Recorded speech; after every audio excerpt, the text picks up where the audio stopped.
Olá, tá no ar mais um Sala de Visitas e o tema de hoje é a romantização da maternidade. Quando chegamos a uma certa idade, começamos a receber uma série de cobranças de quando seremos mães. Depois do casamento, então, essa pressão fica ainda maior. A verdade é que não é porque você é mulher que você tem que necessariamente querer ter um filho. Mas se quiser ser mãe, você também não precisa achar todas as fases maravilhosas, até porque isso é impossível na vida real, né?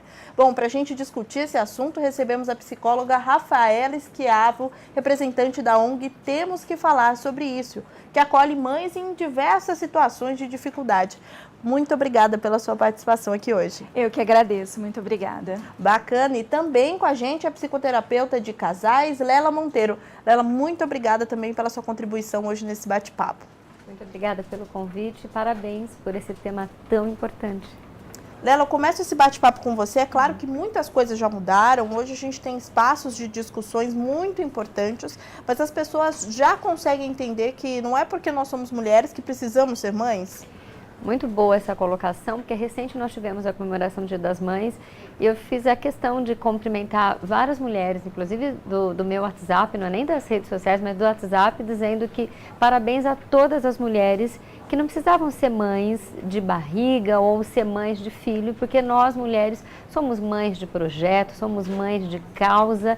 Então aquela coisa de que preciso gerar um filho, não, só pela existência nossa, né, como ser humano e como mulher a gente gera tanta coisa, né, a gente gera atitude, debate, discussão, mudança de paradigma, e é essa, né, a maternidade ela tem que ser uma escolha. Acho que precisamos falar inclusive do planejamento familiar, é importantíssimo, né, parece que a mulher ela tem que menstruar, tem que casar, tem que ter um filho, teve um, tem que ter o segundo, e não é assim. Né? Então, não precisamos ser mães de barriga, podemos ser mulheres que façamos a diferença, inclusive para outras mulheres, nessa fala acolhedora. Rafaela, esses espaços de debate, tratando sobre isso, foi aí que nasceu a ideia da organização? Como é que vocês decidiram entender que sim, a gente precisava falar sobre isso? Sim, certo. É que acontece que hoje não existe esse espaço para a mulher poder falar a respeito do lado negativo, do lado não cor-de-rosa da maternidade, né? Então, as mulheres, elas não tinham muito com quem contar, desabafar. Então, se você fala isso, de repente, as pessoas agem de forma negativa com você.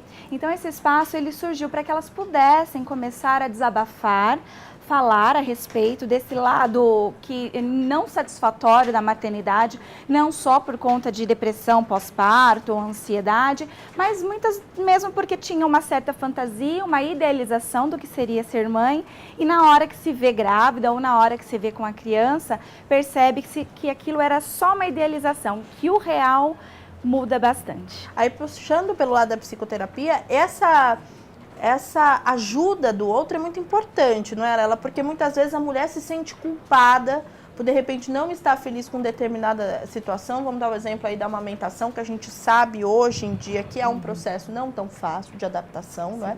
E muitas vezes a mulher se deparava sozinha aí nessa dificuldade. É importante essa união nesse momento, né? Eu acho que é importante falar com a parceria, é importante falar com outras mulheres, é importante relatar para o seu médico que não está bom, né, que não está sendo do jeito que ela imaginava, que cada mulher é uma.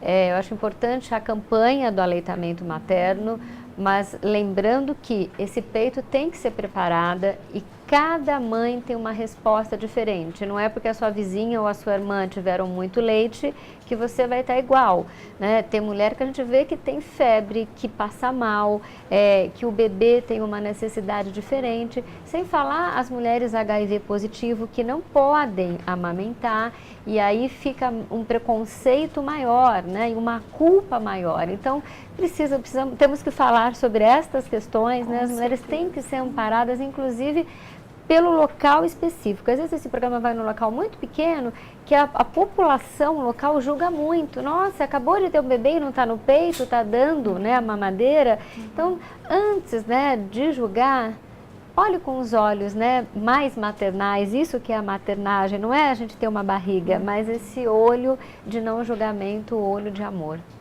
E você acredita, Rafaela, que as mulheres ainda carregam em si esses julgamentos, essa espécie de culpa, se algum sentimento de descontentamento aparece? Isso ainda está vivo nas mulheres? Muito vivo, muito presente. As mulheres, elas têm uma ideia muito idealizada do que é ser mãe, né? Então, como se a maternidade fosse só cor-de-rosa, né? Como se fosse tudo muito lindo e maravilhoso. É muito difícil a gente encontrar realmente uma mulher que tenha uma certa noção do puerpério, né? Do que é a loucura do puerpério. Então, há uma grande fantasia em relação à amamentação que vai ocorrer, o parto que vai ser maravilhoso, o marido, o esposo, ou parceiro, parceira que vai estar ali ajudando, que vai ter uma rede de apoio super bacana, que ninguém vai ficar falando que você está pegando errado, amamentando errado, segurando errado, que vai estar todo mundo ali realmente para te ajudar a lavar louça, né, limpar uma casa, e não vão estar ali metendo o bedelho, né, te mostrando.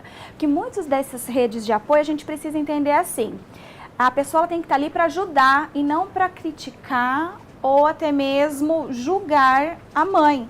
E muitas dessas pessoas não acabam cumprindo o papel de rede de apoio e acabam sendo um fator estressor para essas mulheres, justamente quando elas fazem isso de forma negativa, né? E essa mulher que tinha essa idealização de que o puerpério seria maravilhoso, o bebê ia dormir a noite inteira, não ia sentir cólica, né? Que aquele bebê legal, e aí você tem que se deparar com um bebê real, que não é o bebê que você imaginou, a situação real, que às vezes não é da amamentação que você sonhou, com o parto que você teve, que muitas vezes não foi o parto que você imaginou que seria, as dores que vêm depois, caso você tenha feito uma cesariana, por exemplo. Então, ao se deparar com tudo isso, aquelas visitas que você não imaginava, que elas viriam nas horas mais inesperadas, então tudo isso realmente vem na hora e você fala assim, é isso que é ser mãe? Eu não sabia.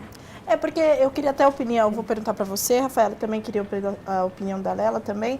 Existe um ditado que diz que quando nasce um bebê, nasce uma mãe, mas não é necessariamente isso. Eu não sou mãe, mas eu acredito que não é que a hora que depois do parto ali que você já saiba todos os caminhos das pedras ali, de como lidar com aquela situação. Não é bem assim. É tudo uma aprendizagem, então ninguém consegue fazer um cursinho para ser mãe, né? Você tem uma noção de cuidados, como cuidar do bebê. Então você faz ali um cursinho para aprender como trocar, dar banho, mas ser mãe não tem como, porque aquele indivíduo, ele é um indivíduo que não é igual a todos os outros. Existem bebês fáceis, bebês difíceis, e você tem que aprender a ser mãe daquele bebê, né? A maioria das mulheres, elas vão construindo a sua maternidade desde a infância. Então, desde criança, na sua brincadeira com boneca, e você vai idealizando a maternidade, não só mulheres, como os homens também, né?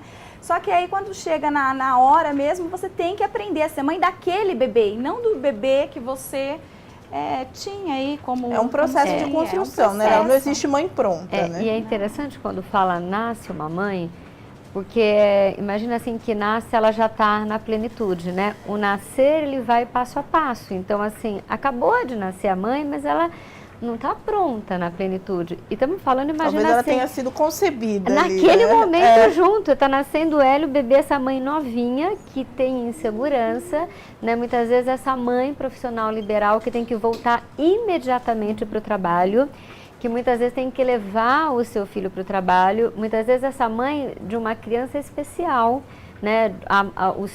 As mães que têm filhos agora da Zika com microcefalia, né? Então, assim, muitas vezes essa criança ela vai precisar de cuidados especiais. Então, assim, essa mãe não está pronta, muitas vezes essa mãe está sozinha, muitas vezes essa é uma mãe adolescente, muitas vezes é uma mãe dependente química, é uma mãe que tomava um neuroléptico importante. Então, assim, quantas complicações, e assim, quando a mulher está grávida, os hormônios estão lá em cima, está perfeito. Quando esse hormônio dá uma derrubada, que são os primeiros 6 meses, a história aí do puerpério, da quarentena, até esse corpo acertar, essa mãe ela fica numa desordem psíquica muito grande. Se ela não tiver uma rede de amparo, é muito difícil.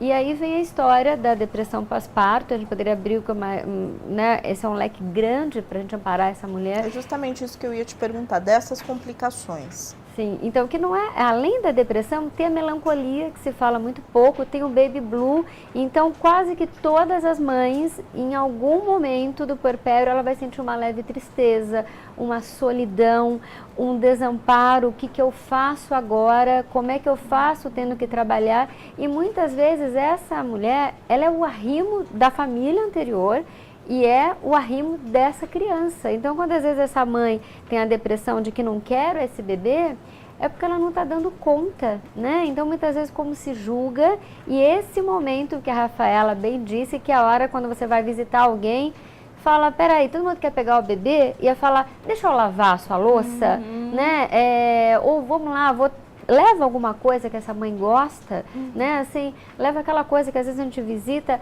além de levar um presentinho pro bebê, leva um bolo para essa mãe, né? Tem aquela coisa que a gente tinha antigamente de fazer um bolo fresquinho e de levar e de bater um papo e de falar, olha, eu tô aqui, se precisar sair, deixa o bebê aqui comigo, tô à disposição. Essa rede que a gente tinha das nossas avós é o que dá um grande desamparo da mulher moderna que precisa voltar a trabalhar e muitas vezes não sabe o que vai fazer com esse bebê, porque também não tem creche, né? Não existe creche para todas as crianças e para o recém-nascido menos ainda. E você acha que, Rafaela, nessas questões de complicações como a depressão pós-parto, já existe uma aceitação melhor ou as pessoas ainda têm aquela reação de pavor quando uma mãe diz que não está feliz naquela situação, não está feliz com a criança? Tem, a sociedade não está preparada para ouvir que a mulher ela não está feliz com a situação da maternidade, tá? E não necessariamente depressão pós-parto significa só a rejeição do bebê, isso é importante a gente saber, porque existem mulheres que apresentam sintomas de depressão pós-parto e como elas querem amar o bebê, cuidar do bebê, amamentar o bebê, fica perdido sem saber por que está sentindo aquele sentimento, né? Então é importante estar buscando um profissional da saúde e sim, né, quando ela se vê naquela situação, ela tem um estranhamento muito grande, porque ela muitas vezes idealizou que gostaria muito de ser mãe e por conta de hormônios ou por conta de situações pessoais, inconscientes, que podem vir à tona após o parto, né? E assim, só um dado pra gente saber, a depressão, ela em geral, ela aparece desde a gestação, não é de fato no pós-parto, é só uma pequena parcela que realmente vai ter a depressão no pós-parto. A gente tem uma boa porcentagem de mulheres que já manifestam os sintomas na gestação, então a prevenção é muito importante, tá? É aquela mulher que muitas vezes já não está tão feliz com a gravidez, não está curtindo, às vezes pode reclamar do corpo, uma série de fatores aí que podem surgir. E essa mulher, então, ela tem aquela sensação de estranhamento. As pessoas que estão em volta dessa mulher também têm uma sensação de estranhamento. E pior, em vez deles perceberem que o comportamento dela está mudando e aconselhá-la a procurar um profissional da saúde mental, vem a crítica, né? Olha só fulana, né? Olha, ela tá grávida, de vez de estar feliz, tá lá se reclamando. Tá reclamando da barriga, tá reclamando disso, daquilo, tá triste, não sei o quê. Então isso tá muito presente, sim, nos dias de hoje, sim, tanto para quem sente, né? Porque acaba com a fantasia da maternidade feliz, idealizada, quanto para quem tá em volta, sim, também não tá preparado para ouvir esse tipo de reclamação ou de desabafo. Com certeza. Bom, a gente vai para o intervalo rápido, Sala de Visitas volta já já falando sobre romantização da maternidade.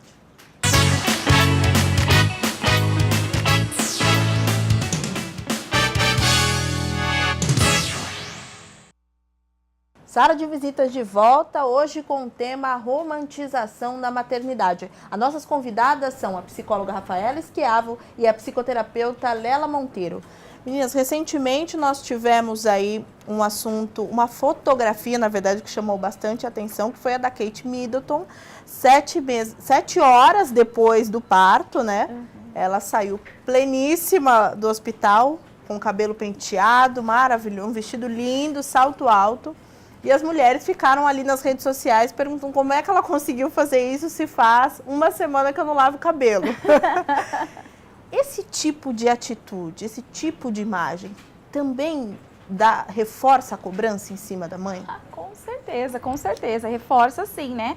Que a mulher ela tem que ser super maravilha, tem que dar conta de ser bonita, magra, salto alto, ser uma excelente mãe, uma excelente profissional, né? Então essa paisagem toda de Facebook aí, com certeza é muito divulgado e as mulheres ficam com essa ideia mesmo. Quando elas não conseguem dar conta disso, aí vem o sofrimento psíquico. É isso? Então, é tão absurdo, né, isso vindo de tabloides internacional para o mundo todo, né, de uma ditadura de fato, porque nesse caso específico, ela é o terceiro bebê e foi o terceiro de parto vaginal, aí natural, mas que nem toda mãe consegue ter. Então, uma mulher que teve uma cesárea não vai conseguir sair de salto alto, né? Então, um primeiro ponto. O segundo é uma realeza que tem alguém que lavou o cabelo, que passou o vestido e que colocou, provavelmente ela estava lá impecável.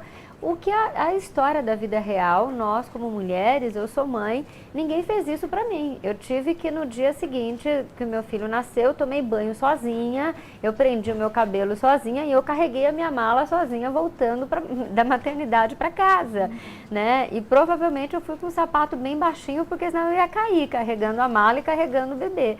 Então não é isso, né? Assim, é lamentável que seria uma oportunidade, inclusive da realeza, de falar vamos ser simples, né? Porque o bacana, o real é ser simples, né? Não precisa ter essa pompa, porque nesse momento não estou indo para uma festa, eu estou indo para casa, né? Com o meu bebê para casa.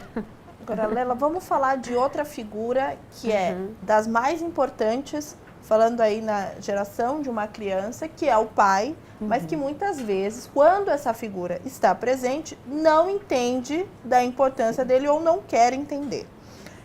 Ainda o homem ainda está nesse papel, ou ele está tomando consciência de que ele tem aí uma função importantíssima na criação de um bebê?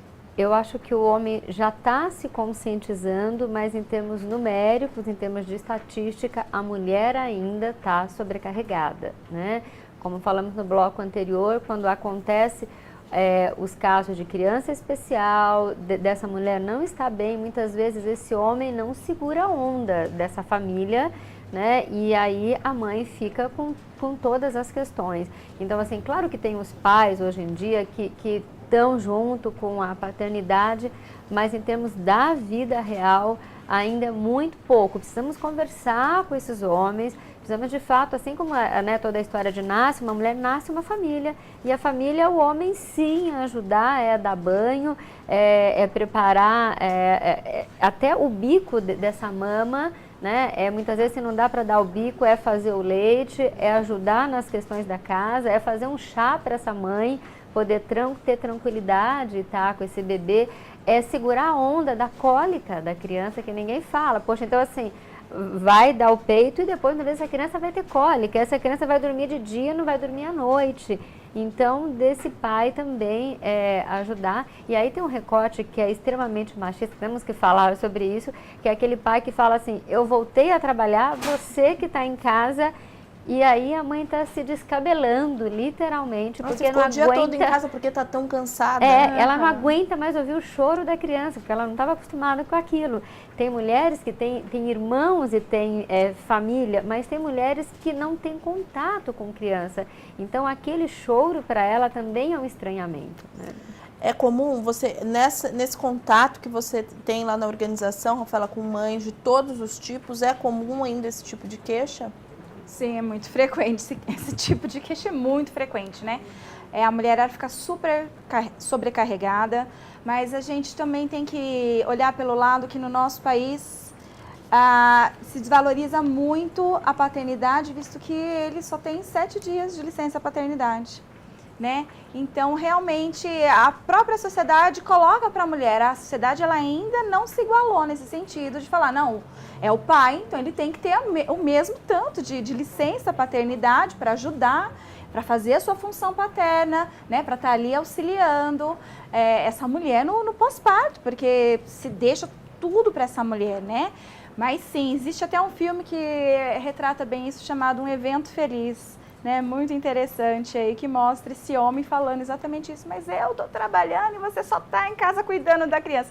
se soubessem o trabalho, né, que é cuidar da criança, mais casa e tudo, né, é uma jornada muitas vezes tem tripla de outras trabalho. crianças, né? Outras crianças. Tem outra criança pequena que demanda, que E muitas aí o mais vezes... velho também está enciumado com a Isso. chegada e a mãe ali tentando articular todas essas atividades. Sim, né? muitas vezes a criança que já estava desfraldando volta a fazer xixi na cama, que não tomava mais mamadeira, começa a tomar a mamadeira. E então é uma dupla demanda, né? Sim, de pensar sim. nessa família, Sim. né, como é que fica.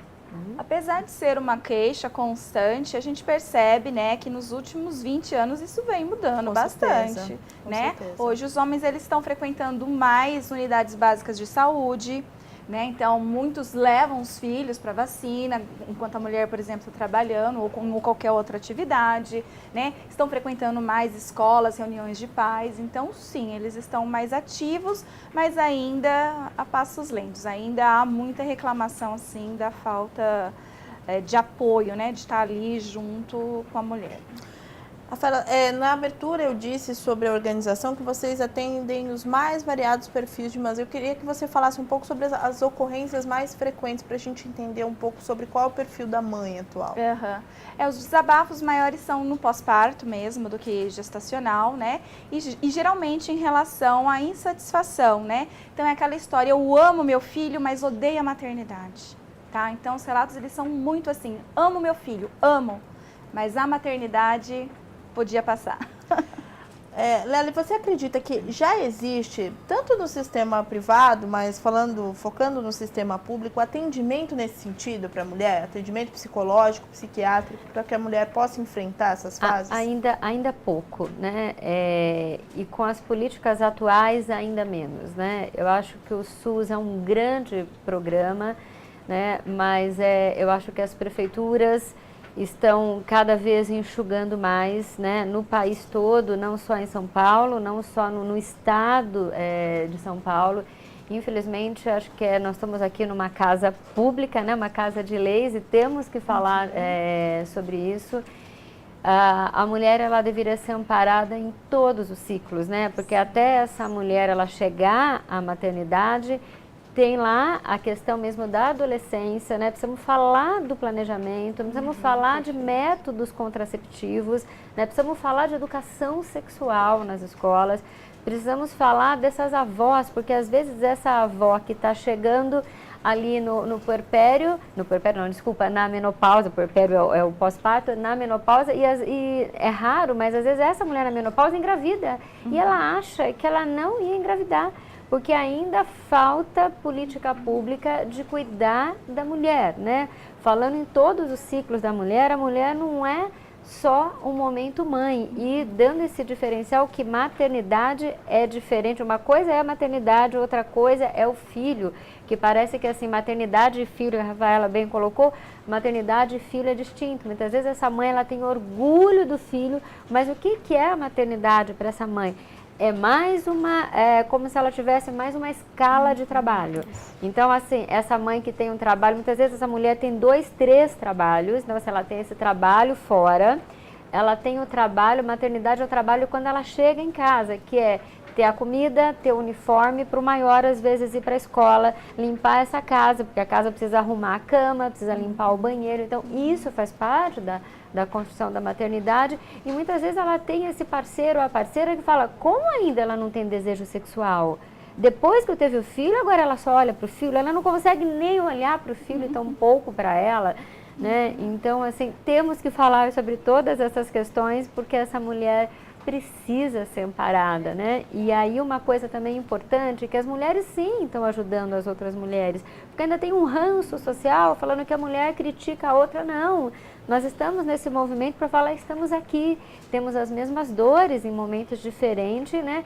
E somente publicamente, que é a sua pergunta, como é que a gente vai conseguir mexer com essa iniciativa privada e pública? Tendo essa fala, tendo mais programas sobre isso, trazendo essas palestras, como, por essas exemplo, rodas existe um de projeto conversa. do dia da conscientização da saúde mental da mãe. Isso, seria foi dia muito 2 importante, agora. né? a efetivação de um dia como esse? É de extrema importância que a gente possa ter um pré-natal psicológico, né, que possa ser oferecido. Então, nós psicólogos perinatais estamos nessa luta, né? Se eu não me engano, é em Brasília que já existe uma lei que permite ali um atendimento à saúde mental da mulher desde a gestação, né? Mas como a colega coloca aqui muito bem, é importante que a gente faça já o planejamento familiar, né, para que você possa conscientizar e não só entregar métodos contraceptivos, pílula, camisinha, mas conscientizar se você quer ter filhos, quantos filhos você quer ter e quando quer ter, né? Então essa postura ela tem que ser consciente, né? E o pré-natal psicológico ele precisa começar a ocorrer mais no nosso país. E isso precisa ser mais divulgado, ampliado. Quem deve fazer tem que ser o psicólogo, deveria existir psicólogos em unidades básicas de saúde, em todo o SUS, para estar fazendo esse tipo de atendimento. E tirar o preconceito, né? Sim, porque assim, parece que essa mulher, quando ela é encaminhada com um número, né? Então, assim, ela perde um nome. Então, ela vem com um diagnóstico e ela é rotulada. Tem muitas mulheres que falam, não quero que me coloque nada, não coloque no prontuário, não conta para ninguém, porque às vezes naquela cidade pequena, vizinha, todo mundo sabe, né? A pessoa da igreja que trabalha lá, que vai falar, que fala, nossa, ela está doente, né? Ela está doente da cabeça, às vezes ainda tem esse preconceito, né? Ainda, se não bastasse tudo, né? Bom, infelizmente a gente está ficando sem tempo, eu queria agradecer muito vocês por esse debate hoje. Rafaela, muito obrigada. Por favor, deixa os contatos da organização para quem quiser esclarecer dúvidas, continuar esse bate-papo. O Facebook, temos que falar sobre isso, e temos um blog também, temos que falar sobre isso. Curta a nossa página, segue. Se você quiser deixar um desabafo, mesmo que seja anônimo, fique bem à vontade. Será bem recebido por toda a nossa equipe. Bacana. Muito obrigada mais uma vez. Vilela, também muito obrigada pela sua contribuição. Deixa os contatos. Obrigada pela possibilidade de fala, por poder entrar na sua casa e falar com você. E eu vou deixar meu site, lelahmonteiro.com.br, ou lelamonteiro.com.br. Lá você vai me encontrar em todas as redes sociais. E é mais um canal para você compartilhar a sua dor, né? Saber que você não está sozinha. Nós estamos aqui porque nós acreditamos nela e temos certeza que poderemos, né, juntas fazer a diferença na sua vida. Bom, e muito obrigada a você que nos acompanhou em mais um debate. Eu espero que ele tenha sido esclarecedor para você aí de casa. TV Câmara São Paulo, a política da cidade passa por aqui.